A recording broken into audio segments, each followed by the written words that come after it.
Hi guys, what's up? It's Alex here, and in today's video I'm going to be talking about some of my biggest memories from Formula 1 since I started watching it must have been early 2000s, because I was born in 96 and I probably started watching F1 when I was 5 or 6, something like that. I can't actually remember the first race I ever watched, but I can remember some early races which quite incredible. And you know, as a child, when I first started watching Formula 1, I supported Jarno Trulli, which is something that some people probably don't know. And I really just liked the way that he drove. He was super quick over one lap. Obviously never quite as quick in the race, but the one that really sticks out for me was I supported him obviously when he was in his sort of younger years in Formula 1, was his Monaco race win. I mean, he won one race in his F1 career, and it's Monaco. I mean, it's pretty incredible. That race was absolutely insane. I remember going into school the next day and just talking about it with my friends. I was like, well, that was absolutely crazy stuff there. I can't believe it happened. And that was an incredible memory, something I'll never forget, obviously, watching that Grand Prix. Was that 2003, 2004? Something like that. I think he was driving for the Renault team. I know that. I know that, but I can't remember exactly what year it was, but it was incredible. I really enjoyed that. And the point of this video, by the way, is to leave some of your important and incredible F1 memories in the comment section of this video for yourself. You know, I'd really appreciate that. I mean, it'd be nice to see some different opinions, different thoughts, and different views on Formula 1 and how what you liked and what you didn't like over the last amount of time that you've been watching F1, I suppose. So the Trulli Monaco race win is one of the early F1 memories that really sticks out for me. Something else I've got to say is Adrian Sutil, when he came into Formula 1, I still to this day don't know exactly why I started supporting Adrian Sutil.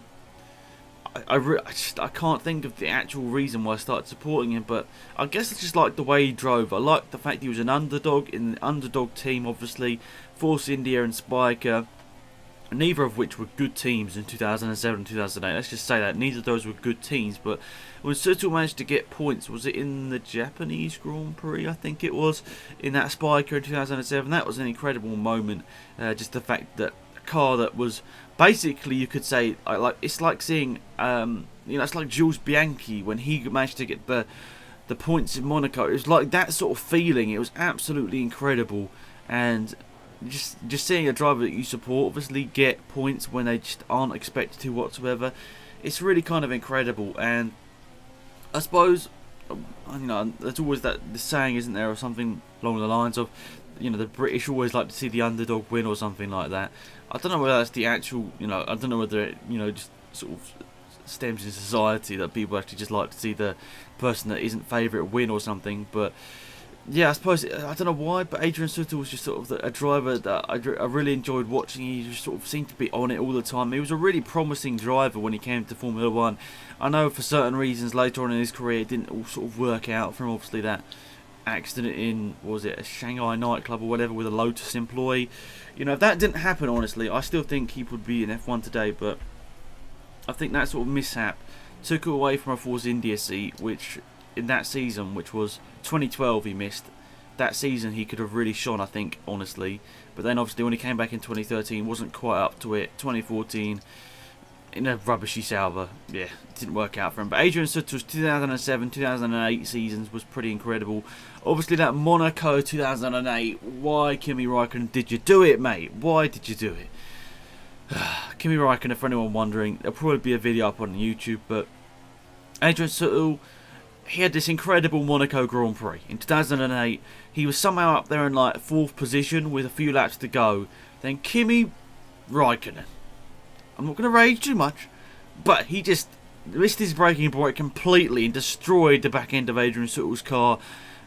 And well, let's be honest, I was absolutely the most mad I've ever been watching a Formula 1 race, basically, when that happened. And yeah, that happens. Sutil had to retire. Raikkonen continued because all he did is damage his front wing. I mean, what a coincidence, eh, lads? The one going for the championship managed to get away with it, but I don't even think he got a penalty for it. Did he? I can't remember even now. I'm still raging about it, but yeah, Sutil should have got points there, and he'd be a legend. He would be an F1 legend for doing that, but no, it's all Raikkonen's fault, and that's probably why I don't talk about him, because that. Sorry, guys. Anyway, something else I need to talk about obviously was Lewis Hamilton. He came to Formula 1 in 2007, and I think like most British people, when he came to Formula 1 in 2007, everyone just supported him. It's only of recent years when I find that he's just become quite annoying that I don't actually sort of really follow Lewis Hamilton anymore. I don't really keep up to date with what he's doing, and I don't really support him. It's not because I dislike him. I just find a lot of things that he does quite annoying at the moment. Just all like he's basically, he acts as if he's above everyone else. Is what I sort of feel, but it's not about that. I'm actually trying to say something nice about Lewis Hamilton here. The fact that 2008 year, I suppose 2007 as well. Massive memories. Obviously, Lewis Hamilton going to that final race in Brazil. It was all there. He could have won 2007 in Shanghai, but he put it into the gravel and had a mistake in Brazil. So 2008 was a redemption, obviously, and he so nearly lost it. Basically, it was a last corner overtake on Timo Glock. I think Massa fans still have a go at Timo Glock to this day, thinking that Timo Glock did it on purpose. I think Timo Glock though, if he'd finished ahead of Lewis Hamilton in that race, actually, it would have really helped him out in his Formula 1 career. Obviously, getting more points for Toyota, and I think they would have finished ahead of someone in the Constructors' Championship. You can correct me if I'm wrong, but I think Toyota would have finished ahead of someone if they'd finished one position better in that race. So Timo Glock actually had it all to lose by giving that position to Lewis Hamilton. So when he did lose, obviously it was a massive disappointment for him. So unlucky for Timo Glock in that instance, he lost that position, and you could say lost something for the team there. But Lewis Hamilton, last corner overtake for the championship in 2008. That's got to be up there with some of the most exciting times in Formula 1 for me, obviously. When this young British driver comes through the ranks, wins everything. It was so exciting. I mean, I wish we still had that same Lewis Hamilton today. I mean, no offence to Lewis Hamilton fans, but I think he has slightly changed his approach to Formula 1 racing. I think, back then it was all about the racing, and Lewis Hamilton nowadays, the racing just seems to be a sort of a side point of his life, which I suppose is incredible for him. Incredible that the fact that he's a Formula 1 driver, and you could say he's not even known for a lot of people in the world for being a Formula 1 driver. A lot of people know him just as a celebrity. So I suppose that's quite kind of incredible in itself, but you've got to just congratulate Lewis Hamilton on his whole career, really, of what he's managed to do. Obviously coming through karting, I think his dad had to sell quite a lot of stuff just to get him into karting. It really is a fairy tale story, and when he won that championship, it was incredible. I was so happy, and incredible stuff. And obviously Jenson Button getting I know it's only got a bit of a side point to this one, but Jenson Button winning 2009, obviously 2 years in a row we had British world champions, I should say. I just can't see that happening again. I can't see another British driver coming through the ranks and sort of beating Hamilton. But yeah, that was an incredible year, 2009 as well. But I've got to go on to one last thing, which is my biggest F1 memory ever, and it's actually what started me to like Maldonado. I know he's got a lot of bad stigma around him, but I liked Maldonado for what happened in this race. What happened throughout the whole 2012 season, in a way. I know he had a bad reputation that year for crashing into a lot of people, but the Spanish Grand Prix was absolutely incredible. I mean, for Williams to win, they hadn't won a Grand Prix, remember, in about 6 or 7 years at this point. And they managed to get this pole position, obviously thanks to Lewis Hamilton being illegally going through qualifying, obviously, and not enough fuel or something. He managed to get pole position in that 2012 Spanish Grand Prix, and then he managed to just pull out the race of his life.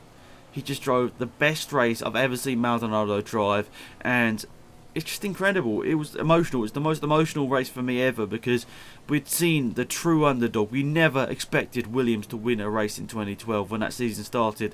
They came off the back of one of the worst seasons ever in 2011, and then they come into 2012 with an incredible car. You've got to say thanks to Maldonado's money, he helped develop a really good car, and he drove that car to perfection on that day. And still to this day, for me at least, that is my best ever F1 memory. Seeing the underdog, the car that was not expected to win, the car that was only on pole position because another one failed. He managed to defend from Fernando Alonso, the want-to-be champion that year. He managed to defend from Alonso that year, and if Alonso had won that race, you can correct me if I'm wrong, if Alonso had won that race, he would have won the championship. But Pastor Maldonado, the legend himself, took it away from Fernando Alonso. So yeah, that's it guys. There are some F1 memories that I always stick out in my memory since I started watching F1 in the early 2000s. But leave some comments down below what you guys remember. What are your favourite moments in F1 since you started watching? Thank you for watching. It's been Axe, I'm out of here. Goodbye.